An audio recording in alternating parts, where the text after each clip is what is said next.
I'd like to call the meeting to order. Please rise for the Pledge of Allegiance. I pledge allegiance to the flag of the United States of America and to the republic for which it stands, one nation, under God, indivisible, with liberty and justice for all.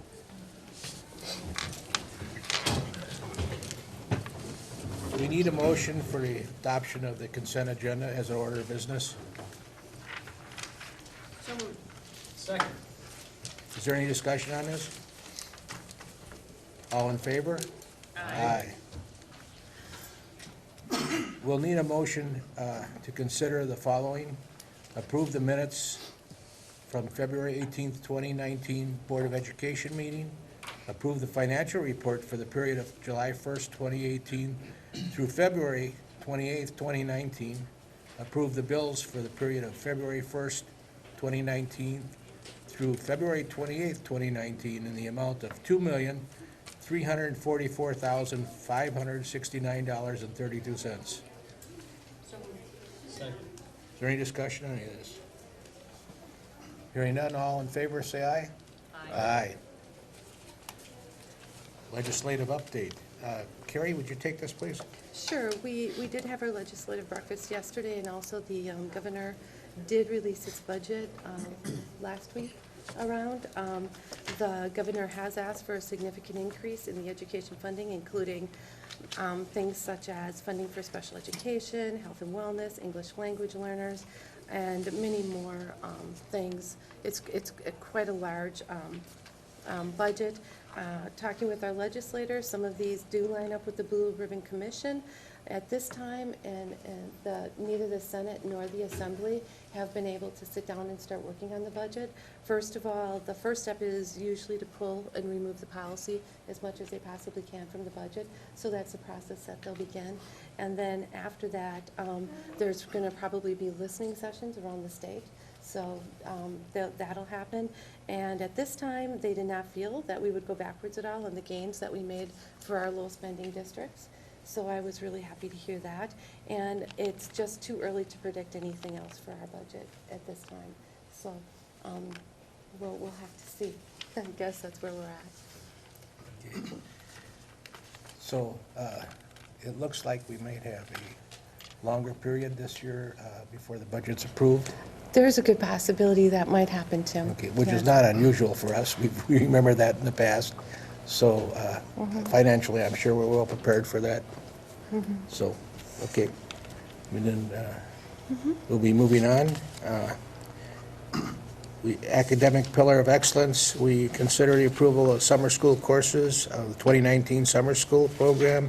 Summer school will be held June 17th, 2019 through July 18th, 2019. Tracy? Actually, Dan's going to take this. Tracy is Okay. doing some other Summer school things. this year will be held, obviously not in the high school because it's under construction. So we will be having the majority of the, I guess, the older kids' summer school is going to be held at Riverview. And then they're also going to be having the little kids are going to be at Horizon. And there are some new classes this year that people are looking forward to. I'll just list them off. There's a Mystery and Crime Solvers class that'll be happening, a Popular Cultures Today class, Great Books, A Slice of Art, Yes, Chef. I'm not sure what that one is, but it sounds delicious. Moving with Movies, Glee Club, Crafting, and a Disney-themed class as well. So a bunch of new classes.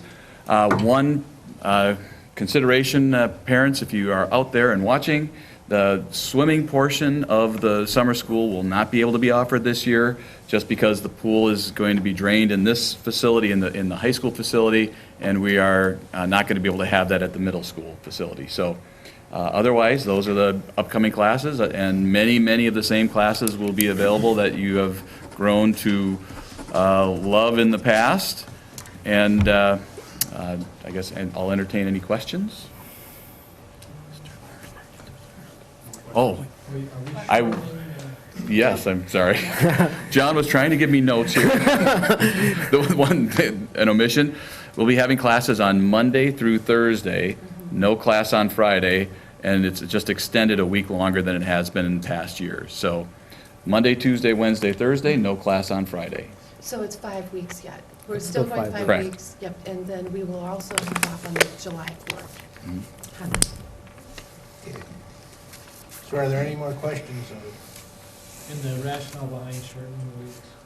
What is the- There was a survey done at the end of last year's summer school that gave us information that teachers that we need to teach the classes would appreciate a 4-day week, and also families and parents seem to like that arrangement better. Also, did you mention about swimming lessons that we weren't going to have? Yes. Mhm. So we wouldn't need approval for that. We will not have swimming. Yep. Need a motion, is that what you said? We would, Yes, we need a motion.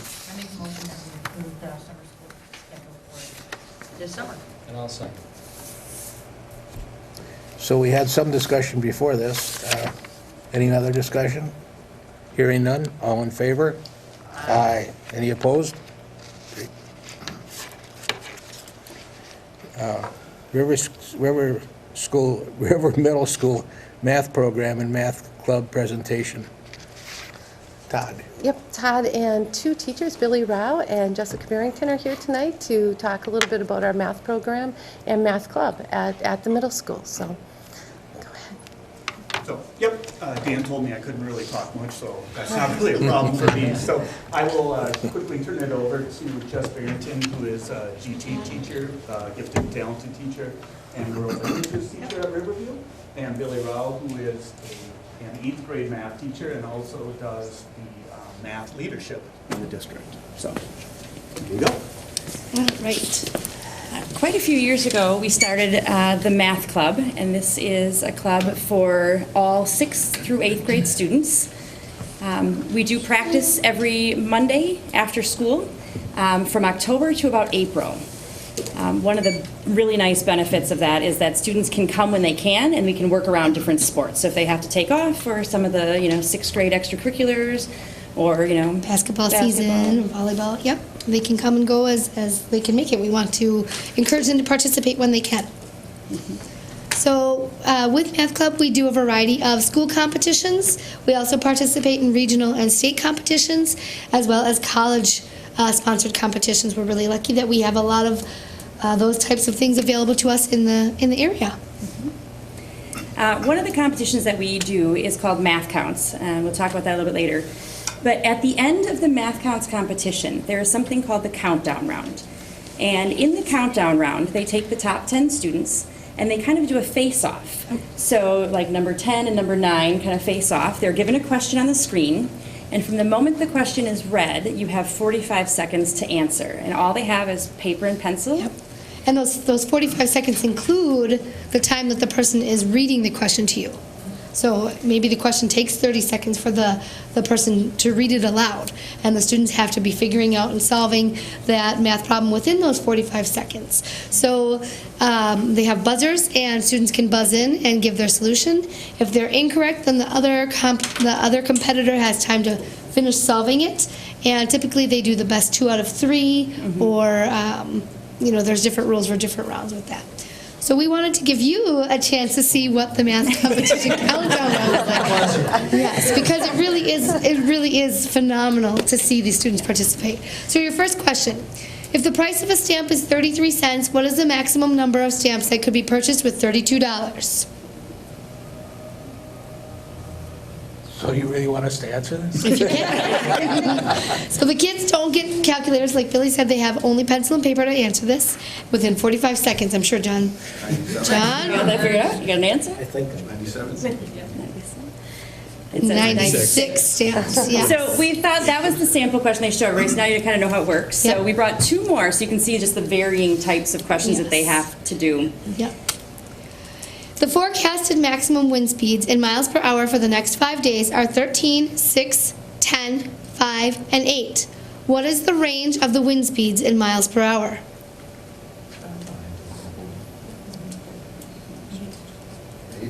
I've heard answers, so we have 8. Yep.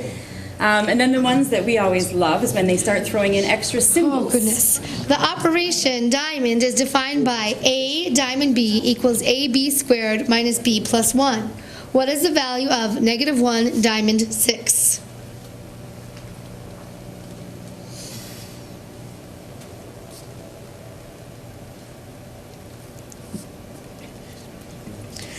These always throw us They too. throw us to Yes.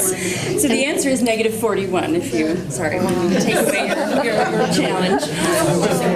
But these are the types of things that our students see, and it is amazing to watch. We've had in the past few years 2 students make it up to this countdown round. And just like we are so nervous for them in the Yes. seats because you can't say anything, and they're up there just working away, and they don't seem that nervous. No. But it's even interesting for our students to watch other students from other schools and how quickly they can answer some of these. So it's just an experience for all of us. And they always tell us, if you don't know, guess one. Yep. They're not allowed to have a They're calculator. not allowed to have a See, I calculator. didn't cheat either. Thank you. So the regional math meet that we participate in is the Lakeland Math Meet. This year it happened on Monday, November 12th. It takes place from about 5:30 till 8:30 p.m. And at this event, we can have unlimited teams. Each team is comprised of 8 students, and teams can have up to 4 8th graders, but they must also include 1 6th grader. So we've had, what do we have, 2 teams this year? Yeah, we had 2 teams. This is all of the students that we had with us. We took second place with one of our teams this year. I think we had second place a couple of years, last year as well. Yeah. And then these faces, some of them are high schoolers now, so we were just kind of having, Reminiscing. yes, over Yes. all of them. And I think that was the year that, first year that we went, and we took Yep. first place, so we were very impressed that we went. Yes. Then, of course, we've got math counts, which was what you just experienced with that countdown round. This is a school competition, happens in January for any 6th or 8th grader interested in participating. It's held at Acuity on the first Saturday in February, so Acuity puts up a variety of resources, great things for our kids to be able to participate in the Math Counts competition. Math Counts is sponsored by Acuity and the Wisconsin Engineers. Society, yeah. Yes. So we send one team of our top 4 students as well as our 2 top individuals. So we had a team of 4 and then 2 individuals who went as singletons. So this year for Math Counts, we were recognized as a silver level club because we have practices weekly and we participate in the Math Counts competition as well. So here are our students that participated.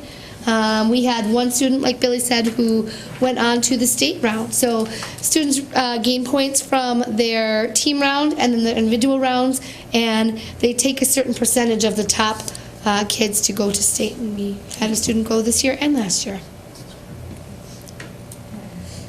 So I those think were this was kids. last year's Yep. team, Yep. so you can see we have quite a variety. One of the other competitions that is kind of new to us, last year was our first year, UW-Oshkosh holds a math contest, and this is actually for 7th through 10th graders.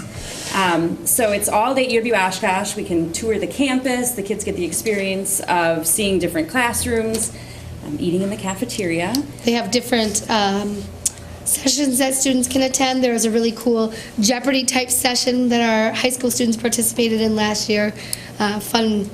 Fun round for us to be able to observe. Yeah, and as we go through, they had, another room where it was just a bunch of different games, and they would have a deck of cards and a couple of directions, and you would have to try to, solve the puzzle, or some of them worked like a magic trick.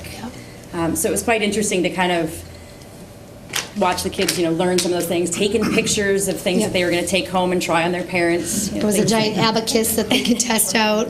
Yeah. Yeah, it was very cool. And I think our high school team last year took first. First or second? I Yeah, I think know so. they placed, so. Yep, so they did really well. So that was really we exciting just, too. every week we have, 15 to 20 kids, and they're all different. Some of them are there every week. Yep. But some of them are moving in and out, and they are just excited to be there, and there's lots of noise happening. Sometimes teachers will be like, what's going on here? Yeah.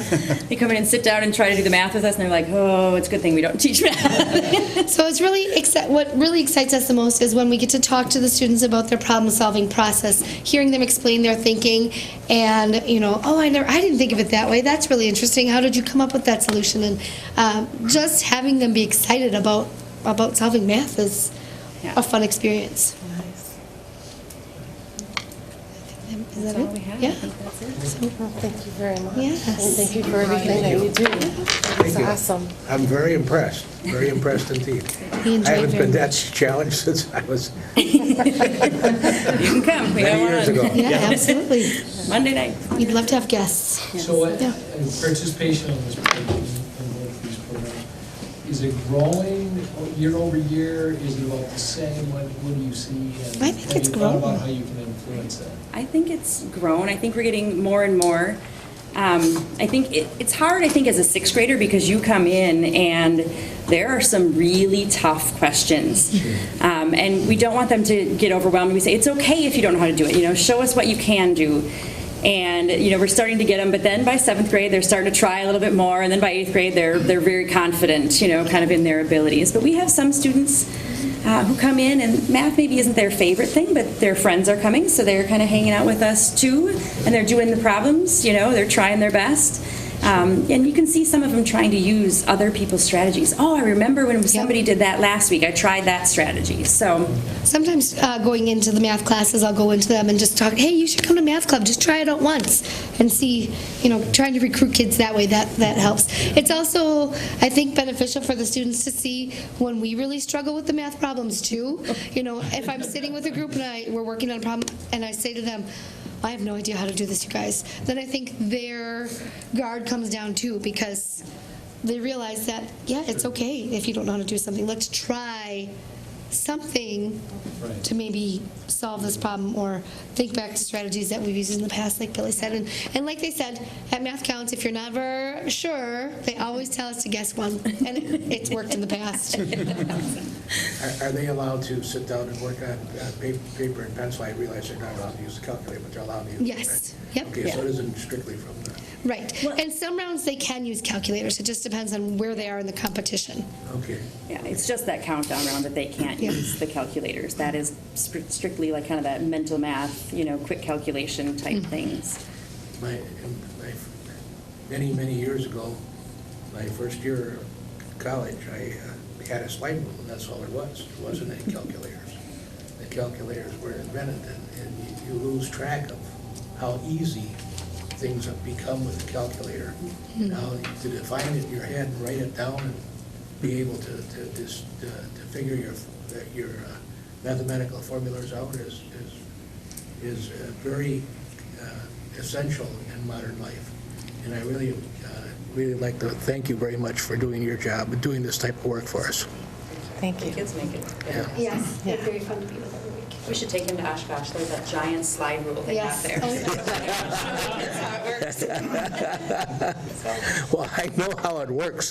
Believe me, the calculator is a lot faster, and the computer is faster yet. But we really just want to promote that number sense, so that when students get to the high school level, they have that background knowledge. Yes. They are confident with themselves in their math sense and reasoning.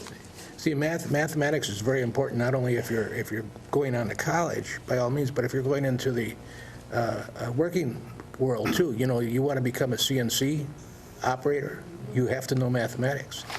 You know, you want to become just a quality control person, machining castings, you have to know your mathematics.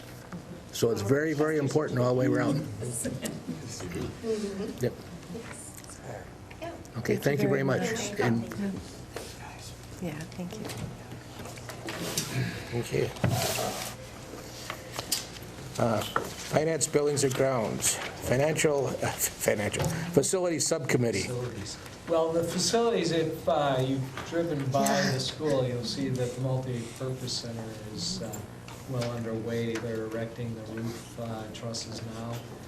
I don't know if that goes through this next 2 weeks or what the length of time, but it's pretty exciting to see that all go up. So if you haven't seen it drive by, it's pretty impressive. During the break, Parkview, Fairview, as well as the high school will be going through some pre-construction work, so these facilities will not be available for people to go into.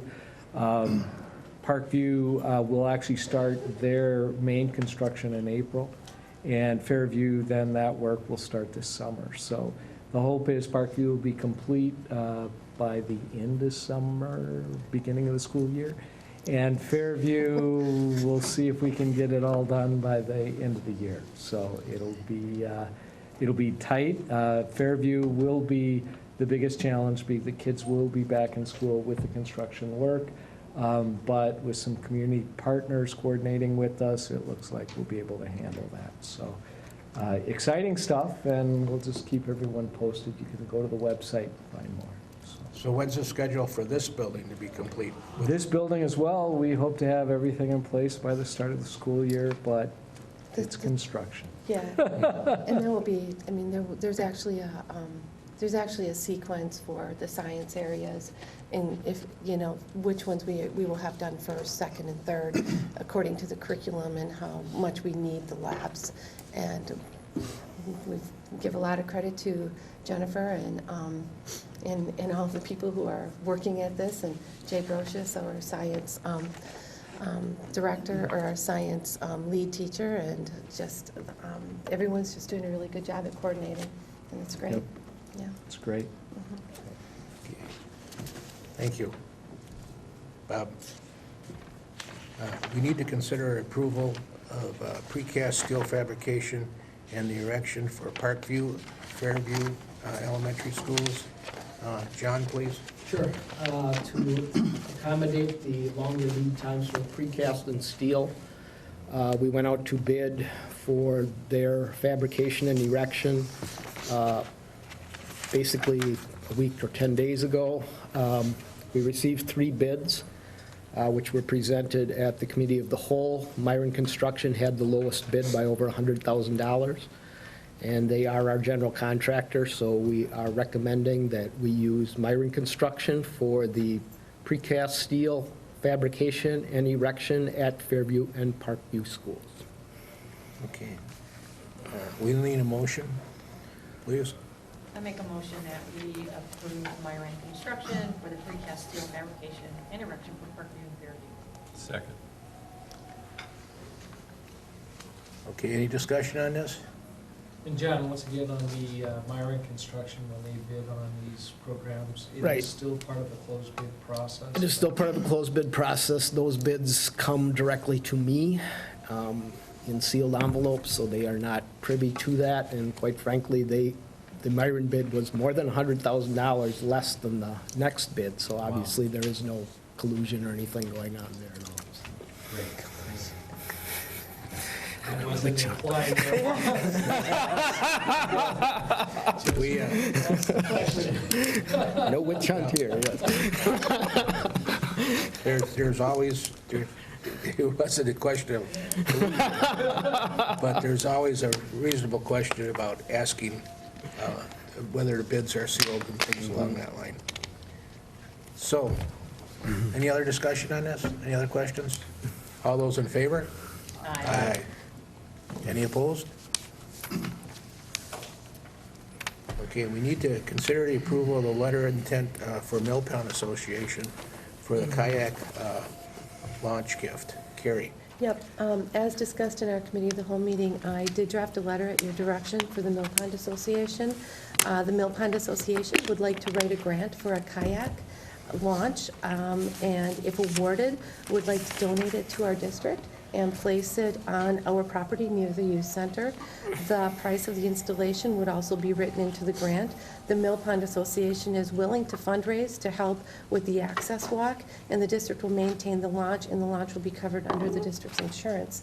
And the Mill Pond Association is just asking for a letter so that they feel as though it may help in their process of writing the grant. So they just want a letter of intent that if they are willing to donate something like that to us, and we are willing to accept that donation. And we've talked about the value that this can bring to our physical education programs, our community ed programs, and everything else. So basically, it just needs your approval, and then Tim can sign that letter of intent, and we can move on with that. So we'll need a motion to such. I move that we approve the letter of intent. I'll second that. Okay, any discussion on this? The major problem that we had was the insurance, making sure that everything was properly insured because it is on our land, on the school land.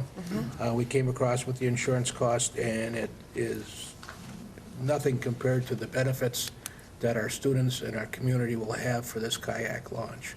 So it's a small amount of increase and well worth it. So all those in favor? Aye. Aye. Any opposed? Okay, now we need to consider gifts and corresponding budget adjustments. Yep, we actually have a donation of $2,106 from Sargento Foods to purchase classroom books for the STEM program, a donation of $300.29 from Parkview PTK for transportation on field trips to Building for Kids, a donation of $194.42 from Fairview PTO for transportation on field trips to Building for Kids and to the post office. It's recommended that you accept these gifts and their corresponding budget adjustments. So we need a motion. I move that we accept the gifts and budget adjustments. Second. Is there any discussion on this? We thank everyone for their donation. All those in favor? Aye. Okay, now we're moved to the period of public participation. I understand we have somebody that's signed to address us. Okay. Please come and state your name and address and any group affiliation that you belong to. All right, you want me right here? Right here in Yep, front? yep, that's fine. Give it this. My name's Scott Benson. Now, one other thing, I'm sorry, that Yes, you have 5 minutes because there's nobody else here. Normally, our policy is 3 to 5 minutes. Okay, well, I'll do my best. Okay, right. and please talk to me, I'm presiding officer, and not to any board members. Okay. And the board members here will not be able to respond to any questions that you have or anything Well, that you I'm have not like here this. to ask Okay, questions, so I understand. okay, All right, Scott Benson. You want my address, is that correct? yes. 817 South Pleasant View Road, apartment number 8. It's right down the street there. Is that the last of the prerequisites? Yes, then you Okay. have your 5 minutes. So what I'm here now about is the Plymouth School District's policy towards substitute teachers. There's 2 points here. Number 1, it's highly unethical, and number 2, it's, at the very least, potentially dangerous. So I want to, yes. I'm sorry, but I think that's very abusive to us. Well, I'm about to explain. As So- far as our policies go. So, you know, our policies are our policies, okay? Well, sir, I'm here to, I was a substitute Okay. teacher recently, so, yeah, I'm going to just say, well, and you could vet it for yourself then, so, yeah, I mean, I'm not saying this out of thin air. I'll give you some examples, and I'm not naming names or anything like that, but, yeah, just some policy examples that I think are really important, so I'm spending my time as a community member to talk to you about. So I'm not here to argue. I'm about here to share information. May I continue? Yes. Okay, thank you. So the first thing, on the other unethical standard, okay, I'm not sure if you guys understand how substitute teaching works. There's an online system where you can pick where it comes up, all the school districts, the teacher, the grade, the level. So if you don't want to be a high school teacher, you could, do an elementary, be an elementary, or vice versa. If you don't want to do special education, you could be a PE teacher, these type of things. And when you go to a school, this is what you're assigned for. So as a substitute teacher, my responsibility is to go there and fulfill the requirements of that specific job, which I already know about, for that specific age group, which I already know about. However, at Plymouth, what happens is you go there in any quote-unquote downtime. So if that teacher had a prep period or something like that, what the schools like to do is put you in something that's completely different than what you agreed to. So for example, when I was at one of the elementary schools, I was a reading teacher. Well, there was some downtime, and I was given a massive project. It would be hours and hours and hours and hours and hours to do. So I put in 45 minutes, and I got nothing done out of it. Well, other school districts don't do this, and they shouldn't do that because you're grossly taking advantage of somebody. And again, I would argue this is highly unethical because I didn't agree to that, or a substitute teacher didn't agree to that. I agreed to come and teach the classes that were stated up front. And I think it's only fair that the school would honor that too. And from a practical standpoint, we're paid very, very little. Okay, it's a difficult position. And it's not fair to be forced into a position where I didn't agree to. I did not want to do this. And furthermore, and my time's running out here, but furthermore, we're asked to do future prep work for teachers that have nothing to do with what I had said. So for example, in elementary school, this was a second grade class. I had no affiliation with second graders. I'm doing their future prep work for their projects so they don't have to do it. Or when I was at the junior high school, I was doing prep work. Well, I'm sorry, I wasn't doing prep work. I was asked to be a one-on-one special education teacher for over 90 minutes. That's a tremendous amount of work. That's not something helping out, handing out flyers or putting magazines back. 90 minutes of one-on-one special education. I'm not a special education teacher. I didn't sign up for that. I signed up to be a social studies teacher. All right. So again, I would argue you're exploiting a defenseless worker.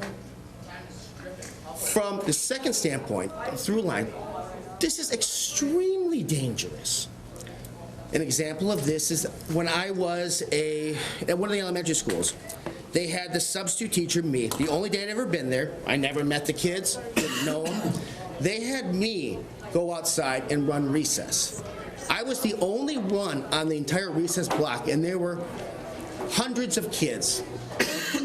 It was wet, it was rainy. I did the best I could. Kids fell down, but I don't know the policy. I don't know these kids. They could run over there. I have to ask. Apparently there's supposed to be 2 other teachers. They were somewhere near the front door, but I was the only one left to watch these kids. That's extreme. Yes, sir. Time's up. Thank you. Well, I have another very, very Time is important up. one, sir. Thank you. Please sit down. Okay. Okay, moving on, board liaison reports, community ed, Sally Isley. She isn't here, anybody? No, Sally isn't here right Is now. anybody, nobody, okay. So we go to foundation, Bob? Foundation, the mini grants are moving along nicely. I believe we've granted 4 now, and we have more coming in. I'd encourage people to continue to apply for the mini grants. We still have funding available, so that's a good sign. For the regular grants, that program, those applications are due April 12th, and we have received a couple of applications so far and looking forward to getting more. So we want to encourage staff to continue to think big, and the foundation is more than willing to help out. And then finally, scholarship night is May 15th.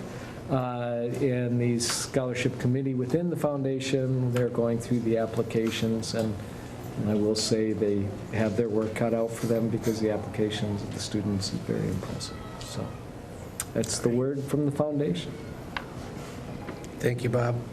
Family Resource Center, Jamie.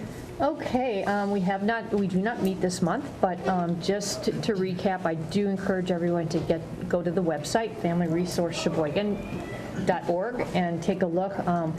Besides the normal Little Learners and the Little Movers groups that they have on Wednesdays, which are open for people to sign up.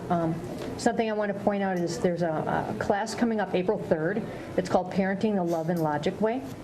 It's a 4-part series, and it'll be held at Horizon Elementary School from 6 o'clock till 8 o'clock p.m. There's a charge for that, $40 per family, and that does include the cost of the workbook. But what's really interesting and very useful about this class is it teaches parents some techniques and tools of ways to deal with your kids that are maybe things you hadn't thought about.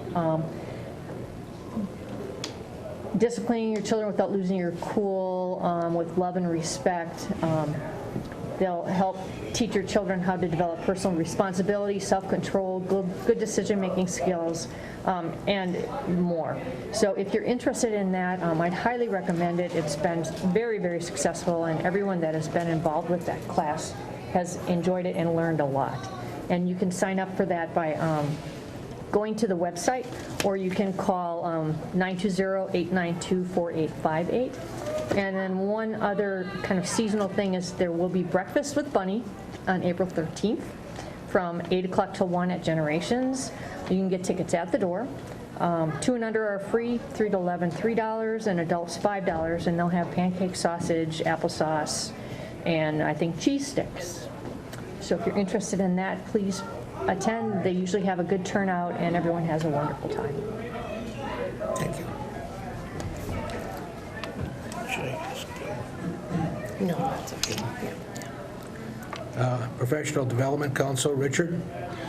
We have not met, but I think the presentation that we heard from the math program is just a very good exhibit of how professional development is in the DNA of the school district. You have some of what you heard this evening and other parts of our math program came through master's cohort program. Teachers, kind of grassroots, found this, said, hey, we think this would work, and it's become what we're doing.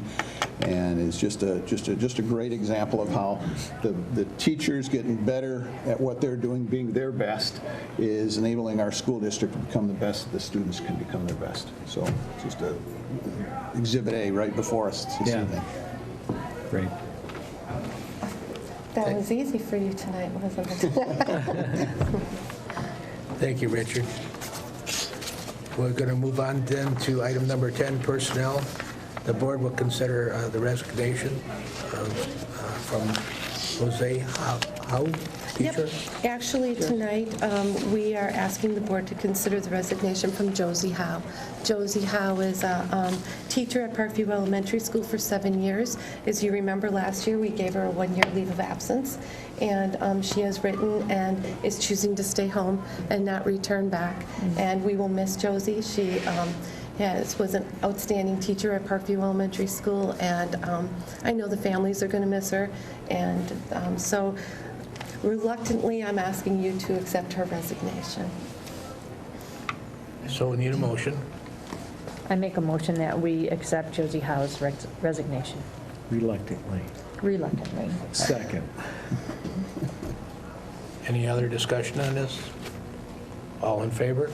Aye. Support staff. Okay, the support staff update. Judith Mearstein, secretary at Riverview Middle School, has submitted her retirement. Judith has served the Plymouth School District for 30 years.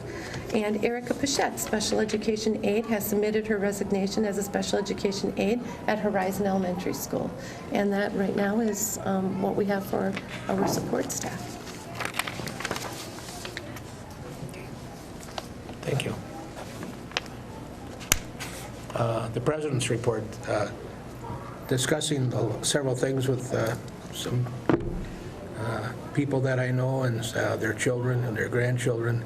And we were looking at the cost of college today and the cost of tuition. And a couple of the graduates from this high school in the last couple of years have come back from college and actually dropped out due to the cost and the borrowing of the money that it obtained for them to go. It seems kind of unusual that right now in this state that we have such high cost for state colleges. In 2008, the colleges started to increase their costs. And since 2008, our administration costs in our state colleges our administration staff has almost doubled, and yet the college entry, the number of students going to those schools have dropped.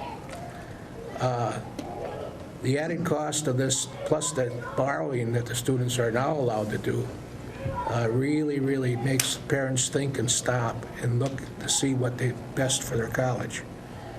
Some people recommend going to the community colleges where you don't pay the tuition plus board and things along that line for 2 years.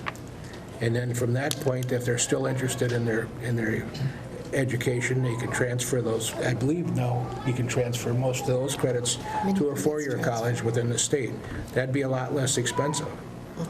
The other thing, too, is that, like one of my neighbors pointed out, his son went to our technical college, became a certified welder, and he is working out in Montana, in that area, and sometimes in Canada, and he's knocking down about $150,000 a year with a certification. So it doesn't always need to be to go to college. Some students who are mechanically inclined should look at other areas besides college. This is up to the parents and the students to talk this out. But I think that what we should be doing at a community level is asking our legislature, why is our college cost going so high, and why we have so many administrators in our college for less students. These are the points that I would like to bring up. So that's the end of the President's report. Thank you.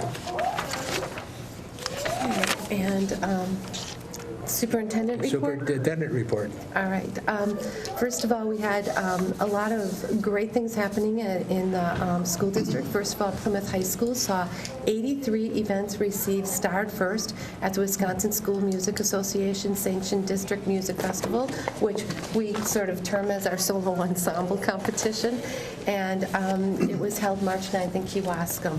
Again, that's an amazing amount of events, higher than most other districts, I would probably say. And again, I want to just thank, our music teachers and our directors who work so hard with these students to get all of these awards for them, or to get them to get themselves these awards. And it's just an amazing program. And thank you to everyone, the students, the families, and the teachers.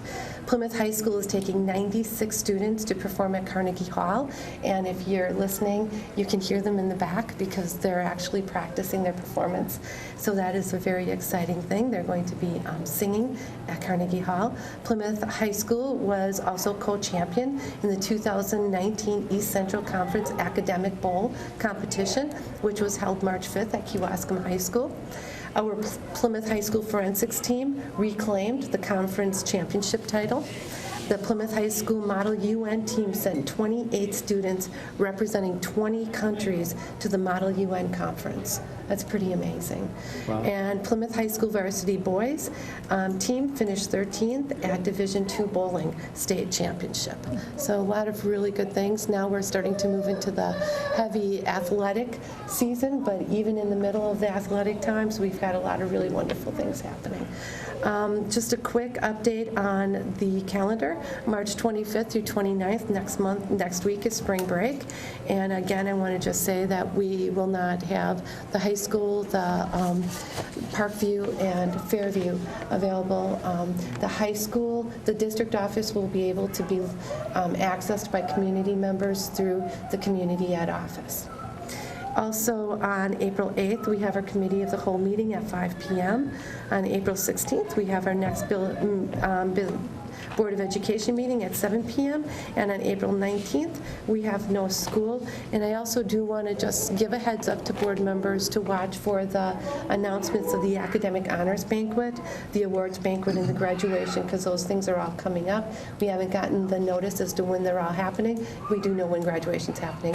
But we will send that out to you as soon as we get them. And then, of course, if you can reply to Katrina if you're going to attend any of those, that would be wonderful. So that's all that I have. Thank you. So this ends our meeting. I'll need a motion to adjourn. So moved. Second. We have a motion and a second. All those in favor? Aye.